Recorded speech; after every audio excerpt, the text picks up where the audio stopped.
الحمد لله نحمده ونستعينه ونستغفره ونؤمن به ونتوكل عليه ونعوذ بالله من شرور أنفسنا ومن سيئات أعمالنا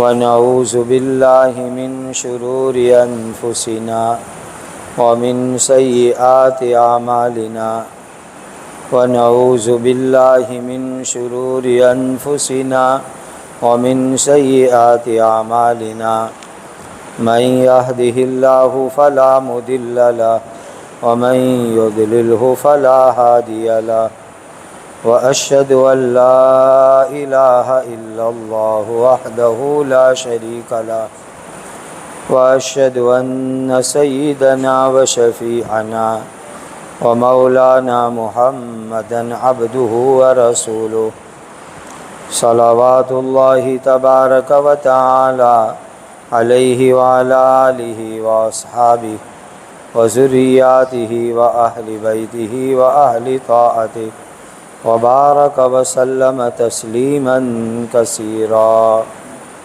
أما بعد فأعوذ بالله من الشيطان الرجيم بسم الله الرحمن الرحيم إنا نحن نزلنا عليك القرآن تنزيلا فاصبر لحكم ربك ولا تطع منهم آثما أو كفورا واذكر اسم ربك بكرة وأصيلا ومن الليل فاسجد له وسبحه ليلا طويلا صدق الله مولانا العظيم.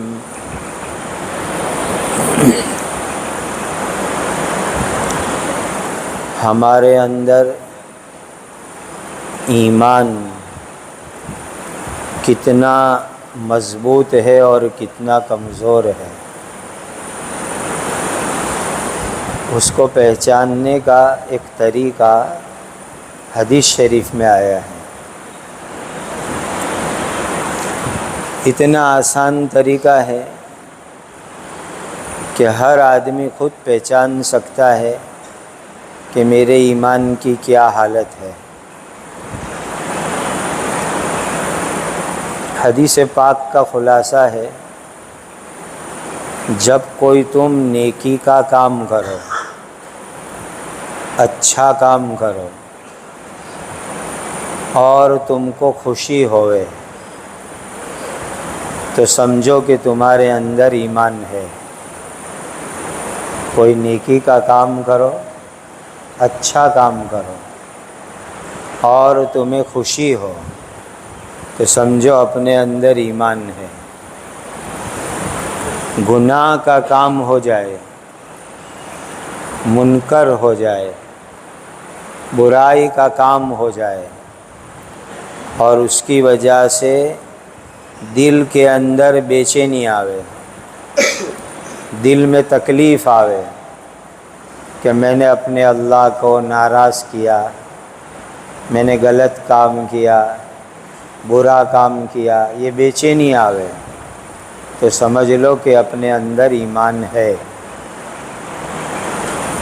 یہ ایک بہت آسان اپنے ایمان کو ناپنے کا طریقہ ہے. اس کو آپ ہمیشہ یاد رکھیں کہ جب بھی نیک کام کرے، ابھی مثلاً فجر کی نماز پڑھی تو دل میں خوشی ہو کہ الحمدللہ میں نے فجر کی نماز جماعت کے ساتھ ادا کی، کتنی بڑی خوشی کی بات ہے. تو سمجھو ہمارے اندر ایمان ہے. اللہ نہ کرے کوئی گناہ ہو گیا، کسی کی غیبت سنی، غیبت کر ڈالی تو اس سے طبیعت میں بے چینی اور تکلیف ہو کہ میں نے گناہ کیا تو سمجھو ہمارے اندر ایمان ہے. بعض اللہ کے نیک بندے تو یہ فرماتے ہیں کہ جب آدمی گناہ کرتا ہے اسی وقت پر اس کا ایمان اندر سے یہ آواز لگاتا ہے کہ تو کچھ برا کر رہا ہے، تو غلط کر رہا ہے، تو رانگ کر رہا ہے. یہ اندر سے ایمان کی آواز نکلتی ہے اور آدمی فوراً رک جاوے کہ میں غلط بات کر رہا ہوں، گناہ کی بات کر رہا ہوں، گندی بات کر رہا ہوں. فوراً رک جاوے اور جتنا ہو گیا اس پر اللہ سے معافی مانگے. یہ ایمان ہے. اللہ نہ کرے اگر الٹی بات ہو جاوے تو سمجھو ہمارا ایمان بالکل ڈاؤن ہو چکا ہے، بالکل نیچے گر چکا ہے. اب اس کو اوپر لانے کی ضرورت ہے. الٹا ہو جاوے کیا مطلب؟ آدمی کو گناہ کرنے میں خوشی ہوئے،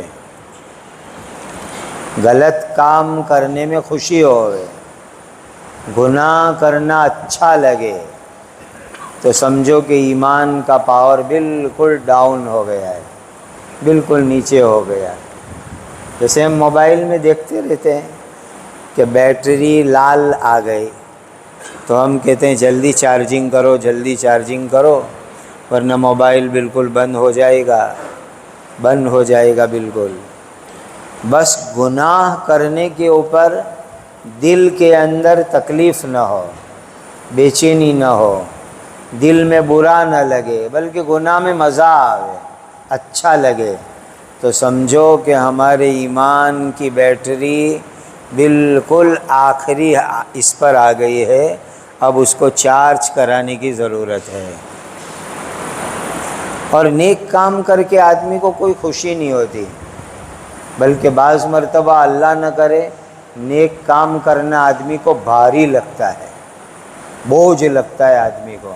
نیک کام کرنا، تسبیح پڑھنی ہے بھاری لگتا ہے، تلاوت کرنا ہے بھاری لگتا ہے، نماز با جماعت پڑھنا ہے بھاری لگتا ہے، اور غلط کام بہت اچھے لگتے ہیں، گناہ کے کام بہت اچھے لگتے ہیں.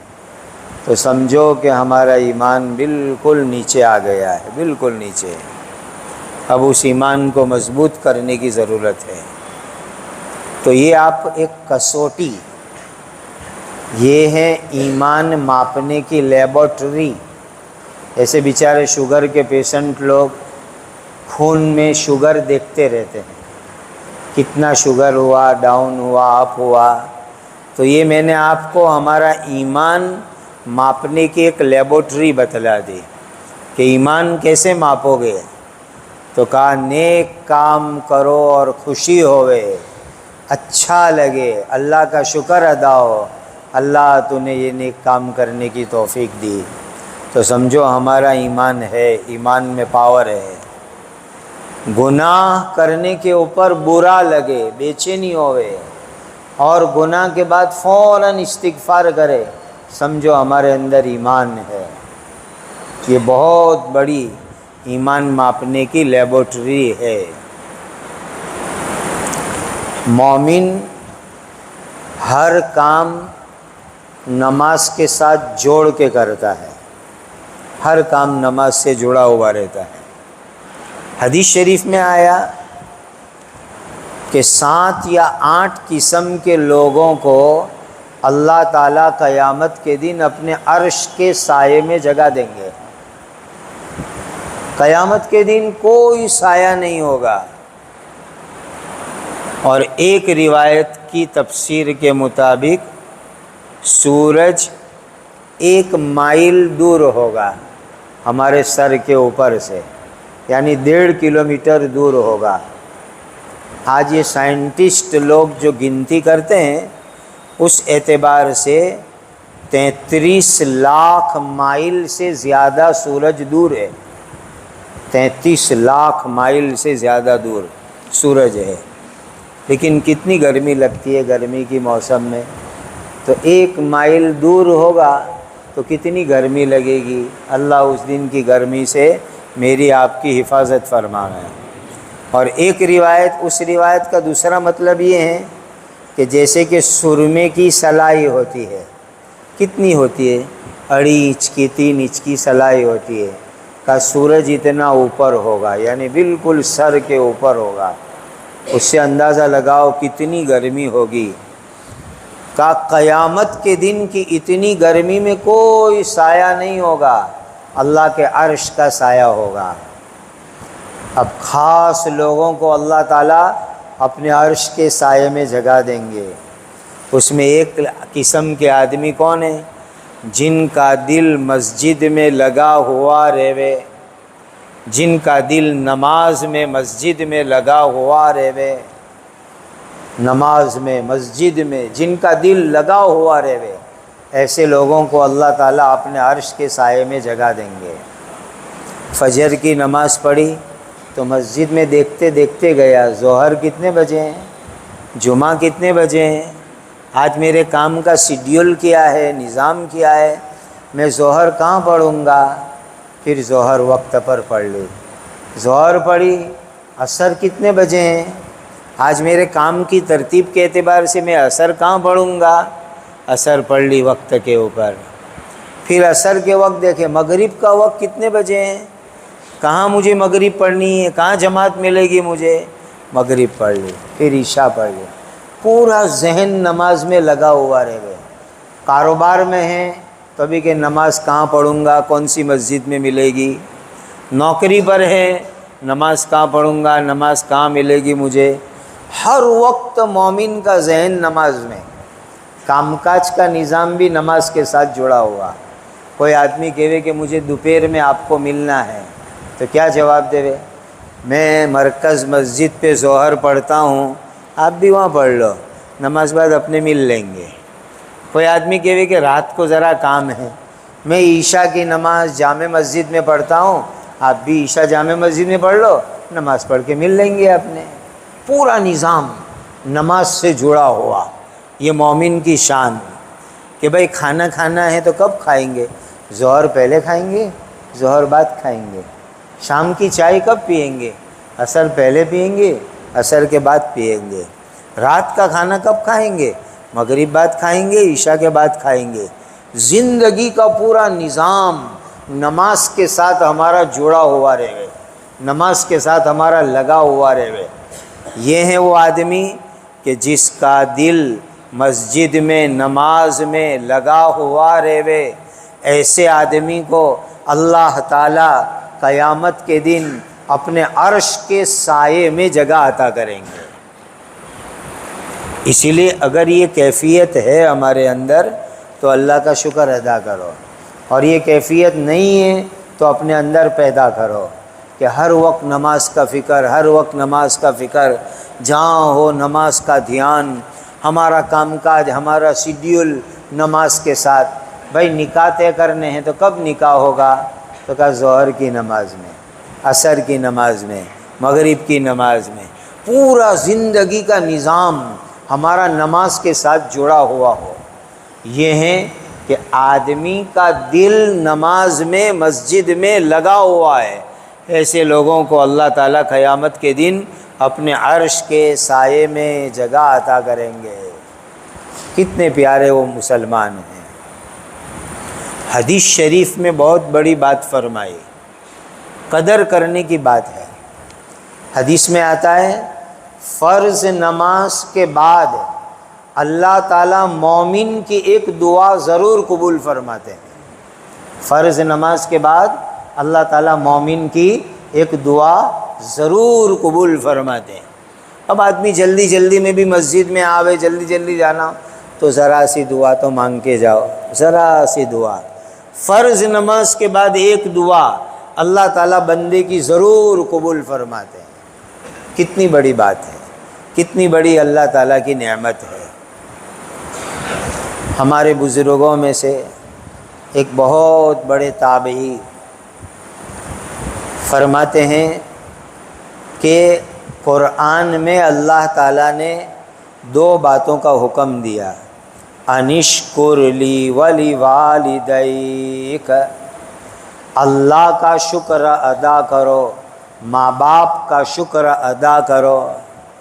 اللہ نے پیدا کیا، ایمان والا پیدا کیا، اللہ نے صحت تندرستی دی، کتنی اللہ کی نعمت، اس نعمت کا شکر ادا کرو، اور ماں باپ نے محنت سے بڑا کیا ان کا شکریہ ادا کرو۔ یہ اللہ کا قرآن میں حکم ہے، انشکر لی ولی والدیک، میرا بھی شکر ادا کرو، ماں باپ کا شکر ادا کرو۔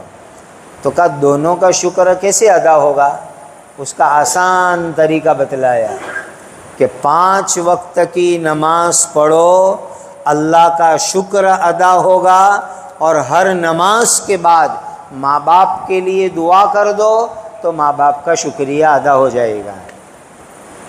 5 نماز پڑھو، اللہ کا شکر ادا ہوگا، اور 5 نماز پڑھ کے ماں باپ کے لیے دعا کر دو، ماں باپ کا شکریہ ادا ہو جائے گا۔ اور چھوٹی سی دعا سے ماں باپ کے لیے بہت بڑی دعا ہو جائے گی۔ چھوٹی سی دعا آپ یاد کر لو، قرآنی دعا ہے، اتنی سی دعا مانگنی ہے، رب ارحمہما کما ربیانی صغیرا۔ دیکھو کتنی چھوٹی سی دعا ہے، رب ارحمہما کما ربیانی صغیرا، اے اللہ میرے ماں باپ پر رحم کرو جیسے کہ میں بچہ تھا اور یہ ماں باپ میرے پر مہربانی کرتے تھے، شفقت کرتے تھے۔ 1 سیکنڈ کی دعا ہے، قرآن کی دعا ہے، رب ارحمہما کما ربیانی صغیرا، اتنی دعا مانگ لو۔ تو کہا 5 وقت کی نماز پڑھی، اللہ کا شکر ادا ہو گیا، نماز کے بعد ماں باپ کے لیے دعا کر دی، ماں باپ کا شکریہ ادا ہو گیا۔ دین کا بنیادی علم ہر مسلمان کے لیے سیکھنا فرض ہے۔ دین کا بنیادی علم ہر مسلمان کے لیے سیکھنا فرض ہے۔ دین کا بنیادی علم میں کیا آتا ہے؟ عقیدے، ایمان، ایمان مجمل، ایمان مفصل، یہ ہر مسلمان کے لیے فرض عین ہے۔ اللہ ایک ہے، اللہ کے ساتھ عبادت میں کوئی شریک نہیں، تمام نبی حق ہے، اور آخری نبی حضرت محمد الرسول اللہ صلی اللہ علیہ وسلم پر ہمارا ایمان ہے، حضور کی شریعت پر ہم عمل کرتے ہیں، فرشتے حق ہے، 4 بڑی بڑی آسمانی کتاب ہے، توراہ ہے، زبور ہے، انجیل ہے، قرآن ہے، اس کے علاوہ چھوٹی چھوٹی آسمانی کتابیں ہیں۔ آدم علیہ السلام پہلے نبی ہے، آخری نبی محمد مصطفیٰ صلی اللہ علیہ وسلم ہے۔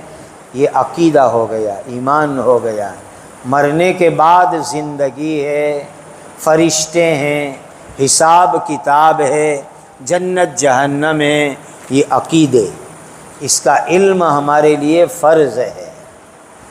ساتھ میں وضو کیسے کرنا، غسل کیسے کرنا، نماز کیسے پڑھنا، اس کے مسئلے سیکھنا، یہ فرض ہے ہمارے واسطے۔ وضو کرنا سیکھو، نماز پڑھنا سیکھو، غسل کرنا سیکھو، یہ سب بڑے بڑے مسئلے جاننا، جس کو کہتے ہیں پرائمری، پراتھمک اسلامی باتیں سیکھنا، یہ فرض عین کے درجے میں آتا ہے۔ آپ کو معلوم ہے نا، اسکول الگ الگ طریقے کی ہوتی ہے۔ ایک پراتھمک ساڑھا پرائمری اسکول، دوسری ہوتی ہے ہائی اسکول، تیسری ہوتی ہے کالج، پھر ہوتی ہے یونیورسٹی۔ تو یہ پراتھمک باتیں میں آپ کو کہہ رہا ہوں، پرائمری باتیں اسلام کی۔ سرکار نے بھی پرائمری شکشن کو کمپلسری کیا ہے، پراتھمک شکشن فرضیات۔ تو اسلام کی پراتھمک باتیں، بنیادی باتیں، پرائمری باتیں، اس کا علم جاننا ہر مسلمان کے لیے فرض عین ہے، ضروری ہے۔ اور میرے دینی بھائیوں، اللہ کا ذکر کرنے والے بنو، خدا کا ذکر کرنے والے بنو، ذکر بہت ضروری ہے۔ قرآن میں اللہ تعالیٰ نے کتنی آیتوں میں حکم دیا، کتنی آیتوں میں، یا ایھا الذین آمنوا اذکروا اللہ ذکرا کثیرا، اے ایمان والو اللہ تعالیٰ کا ذکر بہت زیادہ کرو، خوب ذکر کرو۔ صبح و شام کی تسبیح یہ پہلا نصاب ہے، صبح و شام کی تسبیح پہلا نصاب ہے، اور بہت آسان ہے، 10 منٹ کا کام ہے صبح کی تسبیح، شام کی تسبیح۔ میں آپ کو آسان ترتیب بتاؤں تسبیح پوری کرنے کی، لیکن ذکر کرنے کی عادی بنو، بہت ضروری ہے۔ آج ہم لوگ ذکر میں غفلت بہت کرتے ہیں۔ پہلی تسبیح ہے سبحان اللہ والحمد للہ ولا الہ الا اللہ واللہ اکبر، 100 مرتبہ، 100 مرتبہ صبح میں، 100 مرتبہ شام کو۔ دوسری تسبیح ہے درود پاک کی۔ اب درود پاک اللہ توفیق دیوے، موقع دیوے تو نماز والا درود پڑھو، جس کو ہم درود ابراہیمی کہتے ہیں، بہت بہترین درود شریف ہے، تمام درود میں افضل درود ہے جو ہم نماز میں پڑھتے ہیں، درود ابراہیمی۔ اور اگر اتنا لمبا درود پڑھنے کا ٹائم نہ ملے تو چھوٹا سا درود شریف 100 مرتبہ پڑھ لو، چھوٹا سا درود شریف، وصلی اللہ علی النبی محمد، اتنا چھوٹا درود بھی حدیث میں آیا ہے، اتنا چھوٹا سا، وصلی اللہ علی النبی محمد۔ فضائل درود میں حضرت نے 25 درود کے صیغے نقل کیے ہیں، اس میں 25 نمبر والا جو درود ہے وہ سب سے چھوٹی سائز کا ہے۔ آپ فضائل درود میں نکال کے دیکھ لیں، وہاں تو حضرت نے یہ نقل کیا ہے وصلی اللہ علی النبی الامی، وصلی اللہ علی النبی الامی۔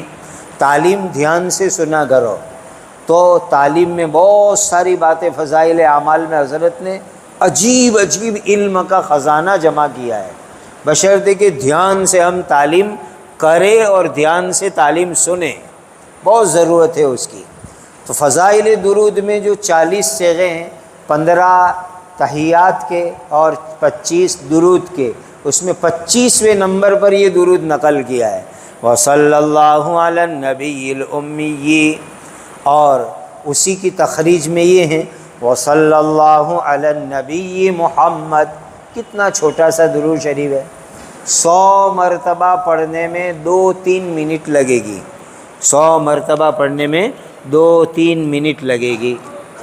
اور استغفار، حدیث میں آتا ہے کہ صحابہ نے ایک مرتبہ گینا تو نبی کریم صلی اللہ علیہ وسلم نے ایک مجلس میں 100 مرتبہ کیا پڑھا، رب اغفر لی وتب علی انک انت التواب الرحیم، رب اغفر لی، اے اللہ میرے گناہ معاف کر دیجئے، وتب علی، میری توبہ قبول کر لیجئے، انک انت التواب الرحیم۔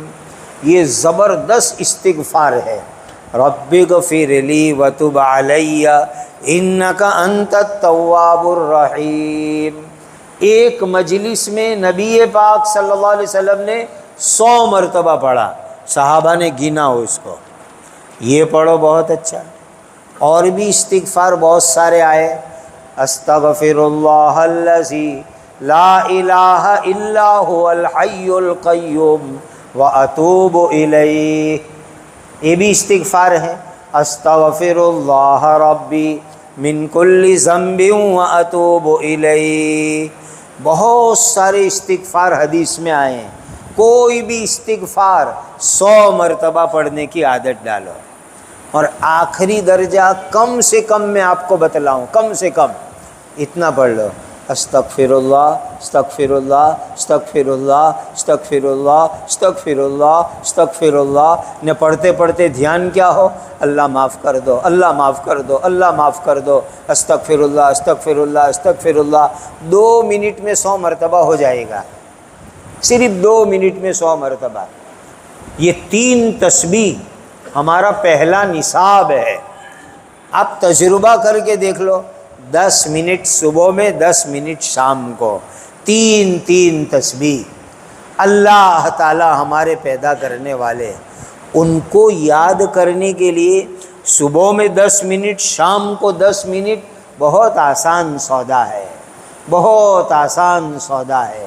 اسی لیے یہ ترتیب ذہن میں رکھو اور روزانہ 100 مرتبہ استغفار کی عادت بناؤ، 3 تسبیح صبح کی، 3 تسبیح شام کی۔ اور دیکھیے فجر کے بعد پڑھو، عصر کے بعد پڑھو، بہت اچھا، لیکن اگر اس وقت نہیں پڑھ سکے تو زوال تک میں پڑھو، 10 بجے، 11 بجے، 9 بجے، دکان پر چلتے پھرتے۔ اب تو ڈیجیٹل تسبیح ہے، کتنا آسان ہے، راستے میں چلتے چلتے بھی آپ پڑھ لو گے آسانی سے۔ عصر کے بعد پڑھو تو بہت اچھا، ورنہ مغرب بعد پڑھو، عشاء کے بعد پڑھو، سونے سے پہلے پڑھو، لیکن تسبیح پوری کرو، بہت ضروری ہے اللہ تعالیٰ کا ذکر کرنا۔ حضرت موسیٰ اور ہارون دونوں اللہ کے نبی علی نبینا وعلیہم الصلاۃ والسلام دین کی دعوت لے کے فرعون کے پاس جا رہے ہیں، فرعون کے پاس دین کی دعوت لے کر کے جب گئے تو اللہ تعالیٰ نے کچھ ہدایات بیان فرمائی، خود اللہ تعالیٰ نے۔ ہمارے یہاں جماعتیں جاتی ہے تو ساتھی لوگ روانگی کی ہدایات بیان کرتے ہیں۔ آپ سوچو کہ 2 نبی دین کی دعوت، ایمان کی دعوت لے کر فرعون کے دربار میں جا رہے ہیں اور اللہ ان کو ہدایات دے رہے ہیں۔ ان ہدایات میں ایک بات کیا فرمائی؟ وَلَا تَنِيَا فِي ذِكْرِي وَلَا تَنِيَا فِي ذِكْرِي، اے موسیٰ اور ہارون تم فرعون کے پاس دعوت لے کے جا رہے ہو، لیکن میرے ذکر میں سستی مت کرنا، ذکر میں سستی مت کرنا، کمی مت کرنا۔ یہ ذکر ہماری دعوت کے لیے روحانی طاقت ہے، طاقت۔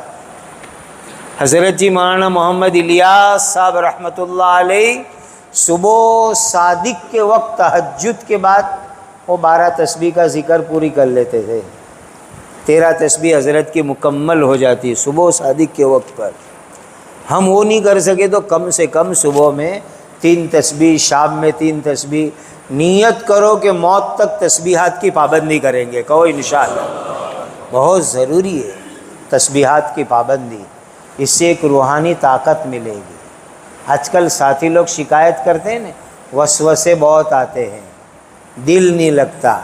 ذکر چالو کرو، تسبیحات کی پابندی کرو، انشاءاللہ یہ سارے وسوسے دور ہو جائیں گے، سارے وسوسے۔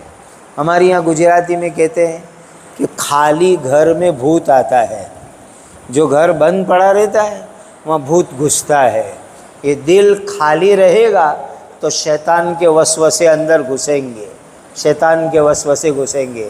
اگر ذکر کریں گے تو شیطان کے وسوسے دل میں نہیں آئیں گے، اللہ کا دھیان آئے گا تو شیطان کے وسوسے دل میں نہیں آئیں گے۔ کتنی زبردست تسبیح، آپ ذرا سوچو تو صحیح، ایمان کتنا تازہ ہوتا ہے۔ سبحان اللہ، اللہ کی ذات ہر ایک سے پاک ہے۔ والحمدللہ، ساری تعریف اللہ کے لیے۔ واللہ اکبر، اللہ سب سے بڑے۔ لا الہ الا اللہ، اللہ کے سوا کوئی عبادت کے لائق نہیں۔ سبحان اللہ والحمدللہ ولا الہ الا اللہ واللہ اکبر۔ اتنی 4 باتیں آدمی اپنے دل میں جما کے پڑھے تو ایمان مضبوط ہو جاوے، ایمان پاورفل ہو جاوے۔ ایک حدیث میں نبی کریم صلی اللہ علیہ وسلم نے فرمایا جددوا ایمانکم، اپنے ایمان کو نیا کرو، نیا۔ جیسے گھر پرانا ہو جاتا ہے نا تو گھر میں بات ہوتی ہے رینوویشن کرنے کا ہے، ریپیرنگ کر کے مینٹیننس کر کے نیا کرنے کا ہے۔ تو ایمان بھی پرانا ہو جاتا ہے، باسی ہو جاتا ہے، ڈاؤن ہو جاتا ہے۔ تو نبی پاک صلی اللہ علیہ وسلم نے فرمایا جددوا ایمانکم، تمہارے ایمان کا رینوویشن کرو، ایمان کو تازہ کرو، ایمان کو نیا کرو۔ تو صحابہ نے پوچھا کیف نجدد ایماننا، ہم اپنے ایمان کو کیسے تازہ کریں گے؟ تو نبی پاک صلی اللہ علیہ وسلم نے فرمایا کہ کہ اللہ تعالیٰ کا کلمہ لا الہ الا اللہ زیادہ سے زیادہ پڑھو، اس سے تمہارا ایمان تازہ ہو جائے گا۔ کیا کلمہ پڑھو گے؟ لا الہ الا اللہ، لا الہ الا اللہ، لا الہ الا اللہ۔ خود نبی پاک صلی اللہ علیہ وسلم نے فرمایا اس مبارک کلمے کی برکت سے جتنا زیادہ پڑھو گے، جتنا زیادہ پڑھو گے، اتنا تمہارا ایمان تازہ اور فریش ہو جائے گا۔ اب صبح میں 100 مرتبہ پڑھ لیا، شام کو 100 مرتبہ پڑھ لیا تو انشاءاللہ ایمان ہمارا مضبوط رہے گا۔ دینی بھائیوں، مسلمانوں کا اکرام کرنا سیکھو۔ اکرام میں ایک بات ذہن میں رکھ لو ہمیشہ کے لیے، حدیث سن لو اکرام کے بارے میں۔ ایک حدیث نبی کریم صلی اللہ علیہ وسلم نے ارشاد فرمایا کہ اپنی زبان سے، اپنے ہاتھ یعنی اپنے کام سے کسی کو تکلیف مت پہنچاؤ۔ المسلم من سلم المسلمون من لسانہ و یدہ۔ اللہ کے نبی صلی اللہ علیہ وسلم نے فرمایا المسلم، پکا مسلمان کون، کامل مسلمان کون، کا جو اپنی زبان سے یعنی اپنی بات سے اور اپنے ہاتھ سے یعنی اپنے کام سے دوسرے کو سلامت رکھے، کسی کو تکلیف نہ دے، یہ ہے پکا ایمان والا۔ یہ اکرام کا ضروری درجہ ہے، اکرام کا ضروری درجہ ہے جو ہر مومن میں ہونا چاہیے کہ اپنی بات سے، اپنے کام سے کسی کو تکلیف نہ پہنچے۔ یہ ہے اکرام کا ضروری درجہ۔ بعد میں سارے درجات ہے، دوسرے سارے درجات ہے، بیمار ہو خدمت کرو، بھوکے ہو کھلاؤ، اکرام کرو، خدمت کرو، یہ سارے دوسرے درجات ہیں۔ یہ ضروری درجہ اکرام کا کہ اپنی زبان سے، اپنی بات سے، اپنے ہاتھ سے، اپنے کام سے کسی کو تکلیف مت دو، سلامت رکھو، یہ ایمان کا ضروری درجہ۔ نیت بھی کرو، کوشش بھی کرو، اللہ سے دعا بھی کرو، اے اللہ میری بات سے، میرے کام سے کسی کو تکلیف نہ ہوئے، کسی کو تکلیف نہ ہوئے، اس کی نیت رکھو دل میں، کوشش کرو، دعا کرو کہ اللہ میری ذات سے، میرے کام سے کسی کو تکلیف نہ پہنچے۔ اور دینی بھائیوں، ہر کام اللہ کے لیے کرنے والے بنو۔ اخلاص کا خلاصہ کیا؟ اللہ کو راضی کرنے کے لیے کام کرنا۔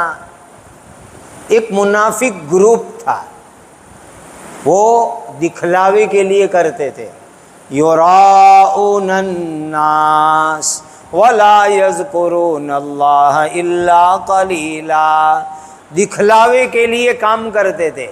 لوگ دیکھے کہ میں اتنا زیادہ تلاوت کرتا ہوں، صدقہ کرتا ہوں، خیرات کرتا ہوں، نماز پڑھتا ہوں، اتنا زیادہ میں وقت لگاتا ہوں، لوگ دیکھے، یراؤن الناس۔ یہ منافق گروپ تھا۔ ایسے منافق گروپ کے لیے اللہ نے فرمایا جہنم میں سب سے نیچے ہوں گے، سب سے نیچے۔ ان المنافقین فی الدرک الاسفل من النار، سب سے نیچے جہنم میں منافق ہوں گے۔ اللہ ان کی عادتوں سے ہماری حفاظت فرمائے۔ ہم کام کریں گے اللہ کے واسطے، اللہ کو راضی کرنے کے واسطے، اللہ کو خوش کرنے کے واسطے۔ قل ان صلاتی ونسکی ومحیای ومماتی للہ رب العالمین لا شریک لہ۔ اعلان کر دو نبی جی، میری نماز اللہ کے لیے، میری قربانی اللہ کے لیے، میرا جینا مرنا میرے اللہ کے واسطے، ہر کام اللہ کے لیے کرنے والے بنو۔ یہ اخلاص اپنے اندر پیدا کرنا ہے تو ہمارا عمل اللہ کے یہاں قبول ہوگا۔ جو عمل اللہ کے لیے وہ قبول ہوگا، اس کی ثمرات اچھے ہوں گے، برکات اچھے ہوں گے۔ جو عمل دوسروں کو دکھانے کے لیے ہوگا اس میں کچھ نہیں ہوگا۔ اور اپنے اندر یہ صفات پیدا کرو، دین کے لیے وقت فارغ کرنا سیکھو۔ آج ہم کیا کہتے ہیں کہ بیوی بچوں کو بازار لے کے جانا ہے، بیوی بچوں کو لے کر کے گھومنے جانا ہے، بیوی بچوں کو ہاسپٹل لے جانا ہے، سب کے لیے ہمارے پاس وقت ہے۔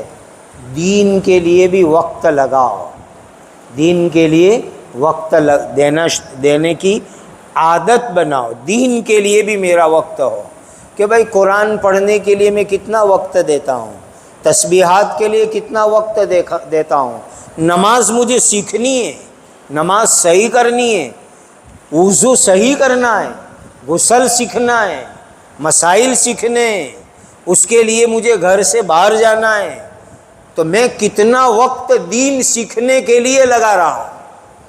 اپنی زندگی کے ٹائم میں سے اللہ کے دین کے لیے بھی وقت فارغ کرو، یہ بہت ضروری ہے۔ جب ہم کھانے کے لیے، سونے کے لیے، گھومنے کے لیے، سب چیزوں کے لیے وقت نکالتے ہیں تو اللہ کے لیے، اللہ کے دین کے لیے بھی ہمارا وقت لگے۔ اللہ تعالی ہم سب کو اس کی توفیق عطا فرمائے۔ اللہ ہمارا ایمان مضبوط فرمائے۔ نماز سے اللہ ہمارا دل لگا دے رہے، نماز سے دل لگ جاوے۔ ضروری علم سیکھو، ذکر کے پابند بنو، اپنی ذات سے کسی کو تکلیف مت پہنچاؤ، ہر کام اللہ کے لیے کرو، اور اللہ کے لیے اور اللہ کے دین کے لیے وقت فارغ کرنا سیکھو۔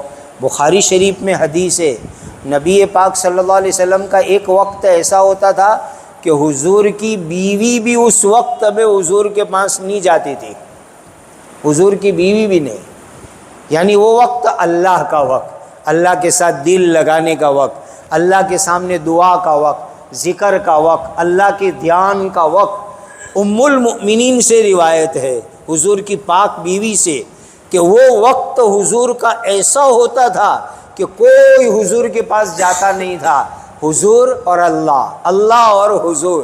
بس ہماری زندگی میں بھی ایسا وقت ہونا چاہیے۔ اللہ ہمیں اس کی توفیق اور سعادت عطا فرمائے۔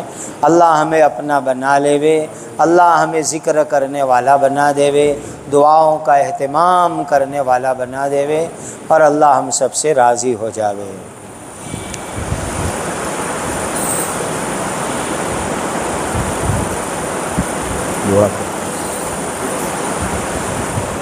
الحمدللہ رب العالمین، اللہم صلی وسلم وبارک علی سیدنا محمد وعلی آلہ واصحابہ وعلی من تبعہم بإحسان الی یوم الدین۔ یا ذا الجلال والاکرام، یا ذا الجلال والاکرام، یا ذا الجلال والاکرام، ربنا آتنا فی الدنیا حسنہ وفی الآخرۃ حسنہ وقنا عذاب النار۔ اے اللہ، ہمارا ایمان اور یقین جیسا آپ چاہتے ہیں ایسا بنا دیجئے۔ ہر نوع کی ارتداد سے اے اللہ ہماری اور ہماری قیامت تک آنے والی اولاد کی حفاظت فرماؤ۔ جتنے مسلمان بھائی بہن مرتد بن گئے اے اللہ ان سب کو دوبارہ ایمان عطا فرماؤ، ہدایت کی ہوائیں پورے عالم میں چلا دیجئے، ہر انسان اور ہر جن کو ایمان عطا فرما دیجئے۔ نماز کا دھیان ہمیں عطا فرماؤ، نماز کا اہتمام عطا فرماؤ، دین کا صحیح علم سیکھنے کی توفیق عطا فرماؤ، ذکر و شکر کی کثرت عطا فرماؤ، ہر مومن کے اکرام کی توفیق عطا فرماؤ۔ ہماری زبان اور ہمارے عمل سے کسی کو تکلیف نہ ہو اے اللہ، ایسی پیاری زندگی عطا فرماؤ، ہر عمل آپ کے لیے کرنے کی توفیق عطا فرماؤ۔ اے اللہ زندگی کے اوقات کو آپ کے لیے قبول فرماؤ۔ اے اللہ یہ اوقات اور زندگی تو گزر جائے گی، لیکن جو وقت آپ کے لیے، آپ کے دین کے لیے لگ جائے گا اے اللہ وہ جنت میں لے جانے کا ذریعہ بنے گا۔ ہماری زندگیوں کو ہمارے اوقات کو، ہماری صلاحیتوں کو، ہماری مال دولت کو، جو کچھ آپ نے دیا ہے ان سب کو اے اللہ موت تک اپنے دین کے لیے قبول فرما لیجئے، موت تک اپنے دین کے لیے قبول فرماؤ، زندگی کی آخری سانس تک اپنے دین کی مقبول خدمات کی ہمیں سعادت عطا فرماؤ۔ اے اللہ ہمیں ایمان والی موت اپنے وقت پر عطا فرماؤ، بری موت سے حفاظت فرماؤ۔ نبی پاک صلی اللہ علیہ وسلم نے جتنی خیر مانگی ہمیں اور پوری امت کو عطا فرماؤ۔ نبی پاک صلی اللہ علیہ وسلم نے جن شرور سے پناہ چاہی اے اللہ ہماری اور پوری امت کی حفاظت فرماؤ۔ اے اللہ ہمارے اس کہنے سننے کو بے انتہا قبول فرماؤ، اپنی رضا کا ذریعہ فرماؤ، اس پر عمل کی اور دوسروں کو پہنچانے کی توفیق عطا فرماؤ۔ وصلی اللہ وسلم علی سیدنا محمد وعلی آلہ وصحبہ اجمعین۔ سبحان ربک رب العزت عما یصفون وسلام علی المرسلین والحمد للہ رب العالمین۔ الحمد للہ۔